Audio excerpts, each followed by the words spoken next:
My background is actually marketing. So whether you see that as a good thing or a bad thing. And I think one of the issues in this area is that there is a lot of fighting sometimes between HR and marketing. And when I started in marketing, I didn't really think much about HR. I mean, why think about HR, right, if you're in marketing? Because I tended to do the classic product marketing, lots of great advertising, bit of product development. You don't have to worry about the people, right? But then I realized that many of the clients were service companies. And in service companies, you have to worry a bit more about the people. So, who's heard the phrase internal marketing? Internal marketing is largely about, as you say, how you engage the organization to kind of believe in the vision, but also to believe in the brand, and to understand your role as an employee in delivering that brand, which is very important, particularly in service companies, that people get what the brand's about and how they're really fronting up that brand for customers. The issue with this, of course, is that people within an organization also have a relationship to the brand, and that's really what we call the employer brand. It's their relationship to the brand that they work for, which is somewhat different from the brand that they're delivering. So really what this whole conference is about is exploring this relationship, the relationship between employees and the brand that they work for, and in turn, the relationship between that brand, the customer brand, and the corporate brand. So I kind of switched over, and I realized, in fact, I was not talking to the right people, or at least I was talking to the right people with marketing, but not all of the right people, because actually, a lot of this sits with HR. Because it's HR people who understand much more how people in the organization really experience the brand that they work for and are served in terms of what they're looking for. So, first thing, and fairly basic, you'll get this. I'm sure many of you have read the book. Many of you will be in companies that are good, that really want to be great.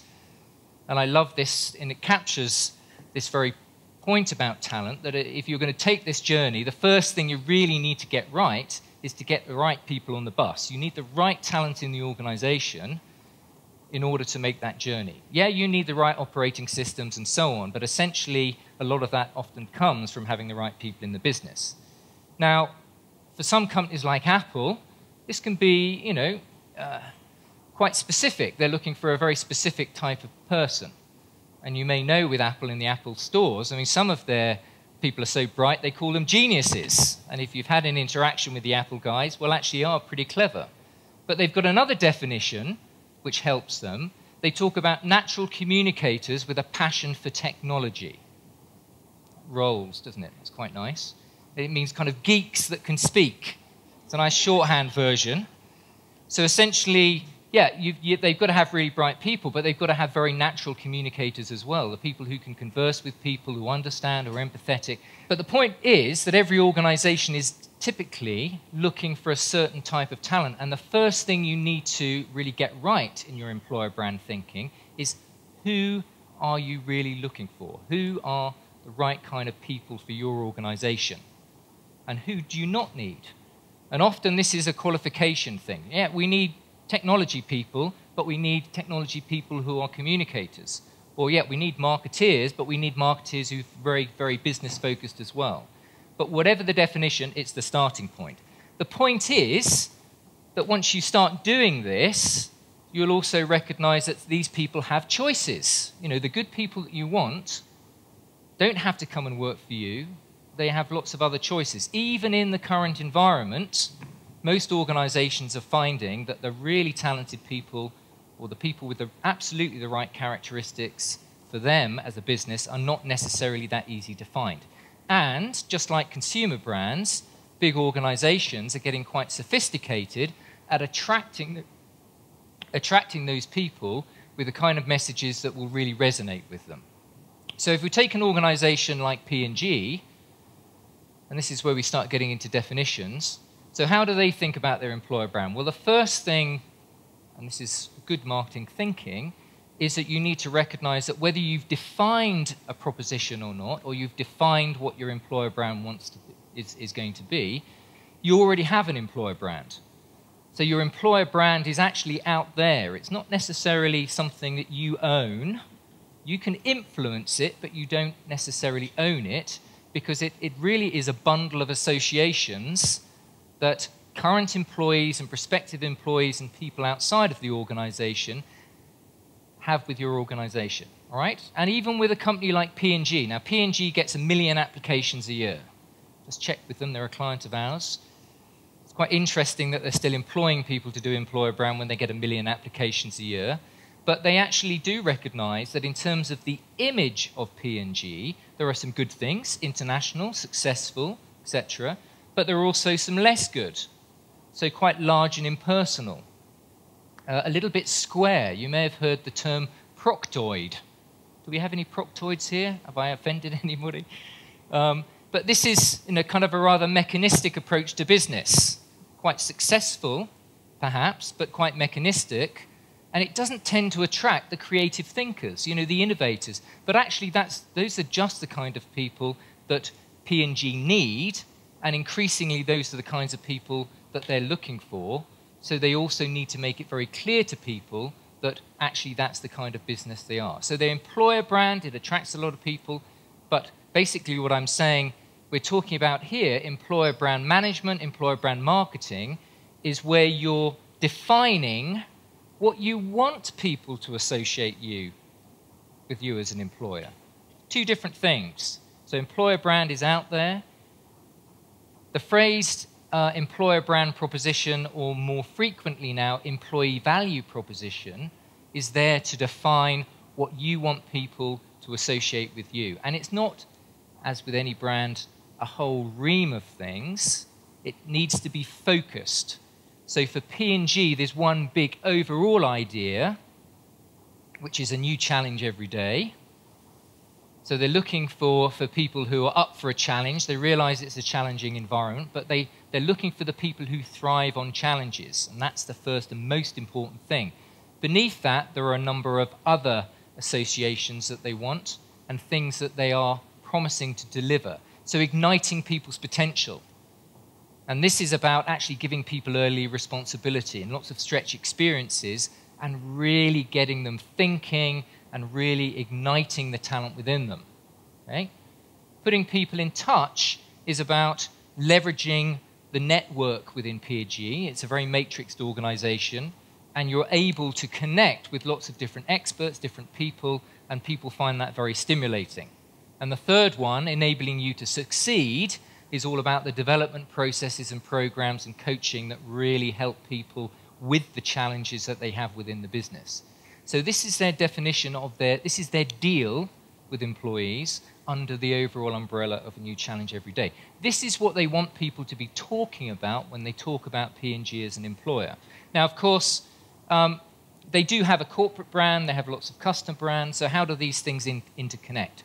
Well, the first thing to say is that your experience of working in a company for 40, 50, 60 hours a week is somewhat different from your experience as a consumer. Now, you may be very devoted to some of the brands that you consume, but I doubt you spend 40, 50, 60 hours per week with them. Some people who have Apple Macs may be somewhat different. But essentially, we're talking about this relationship, which is very important to people, the relationship with the employer brand, and the company being very clear about how they're translating the overall brand into the employment context. So you'll find with P&G that the advertising links with the career site, links with Facebook, links with LinkedIn, with what they say on career sites, what they say at career fairs. It all joins up and is amplified in a very consistent way. So that is one of the real benefits of getting some clarity around the EVP, what you want people to associate with you, turning that into a creative campaign that is then very consistently amplified across all of the channels that you have available to you. There is another story, however, because I'm talking here about the external point of view, recruitment, but of course there's an inside story, and a lot of what we're going to be talking about today is also the inside story. Not just employer branding, but employer brand management, which isn't just policing the look and feel, as it is sometimes with identity management. It's about actually managing the employment experience, which is the brand experience, and not just managing the communication. So I'll give you another example, McDonald's. And McDonald's have another challenge globally, in that in one of the major English dictionaries, a McJob is described as a low esteem, no future, low paid, humdrum job in the lowest rungs of the service sector. So it doesn't help them very much, right? If you've got a definition in the dictionary that rolls out like that. In fact, however, McDonald's, maybe because of this external image, try very hard, not just on the communication side to get their point across, but actually also to take it a step further into the experience. So for them, the EVP, and it falls into 3 parts, it's quite simple. Flexibility, future, family and friends is something that they did lots of research around the organization to find out about, and these were the things that people most valued about working at McDonald's. 2 examples here which I think hopefully show you the kind of thing that they're doing. One of which, I'll take the bottom one first, which is simply investing a lot more in the future part. So actually they've upped the ante. They've really thought about their development to make it really world-class. And there are lots of things that they're doing that are quite distinctive from that perspective. Second thing is what you might call rather more signature, which is something that other people aren't doing. They really aren't doing. So it's not about how much they're prioritizing, which can get you on brand, but doing something different. So the friends and family contract really fits with 2 parts of their value proposition, the friends and family part and the flexibility part. And essentially it's a job share.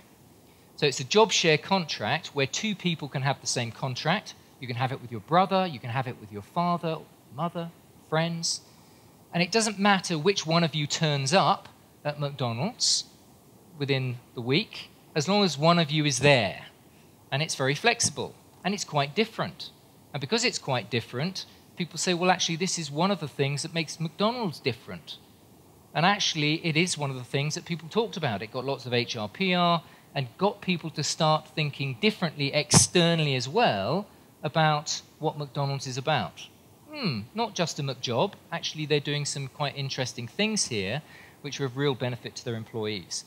So finally, just before I wrap up, so what does this mean in practice? Okay, this is all very nice, but what does it mean in terms of business? All right, so typically organizations will look at a number of key measures to work out whether their employer branding and their brand management is working. So on the left-hand side, obviously, reputation externally.